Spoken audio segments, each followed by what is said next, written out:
If you've ever recorded a vertical video and then realized you need it in a landscape format, CapCut makes this super easy. In this video, I'm going to show you exactly how to make a portrait video landscape in CapCut step by step so you can quickly turn a 9:16 clip into a 16:9 widescreen video. This is perfect for YouTube, presentations, or any project where you need a horizontal layout instead of a vertical one. If this tutorial helps you out, don't forget to hit the like button and subscribe for more simple editing tips just like this. Alright, let's jump right in. The first thing you want to do is import your media. Open CapCut and drag your portrait video, which is usually in a 9:16 format, directly into the main editing timeline. Once your clip is on the timeline, make sure it's selected so you can adjust the project settings and the canvas format.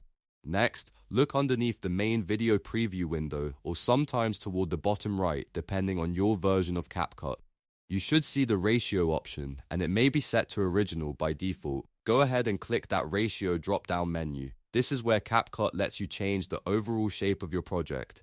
From the list of available presets, select 16:9. As soon as you click it, you'll notice the preview box instantly switches from vertical to horizontal. Your portrait video will now appear inside a landscape frame and you may see black bars on the left and right sides. That's completely normal and it means your video has been successfully placed into a widescreen format. If you want to keep the full portrait clip visible, you can leave it exactly like that. But if you'd prefer to fill more of the screen, you can scale the video up by clicking the clip and dragging the corner handles outward.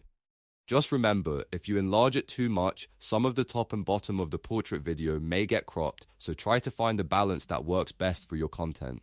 You can also reposition the clip within the frame to make sure the most important part of the video stays centered. This is really useful if your subject is moving or if you want the shot to look cleaner and more professional. Once you've adjusted the size and position, play it back to check how it looks in the landscape layout. If it fills the screen the way you want, then you're done. And that's how you make a portrait video landscape in CapCut in just a few simple steps. It only takes a minute once you know where to click, and it's a great trick for repurposing vertical content into a format that works on more platforms. If this video helped, make sure to like this video, subscribe to the channel, and leave a comment if you want to see more CapCut tutorials. Thanks for watching, and I'll see you in the next one.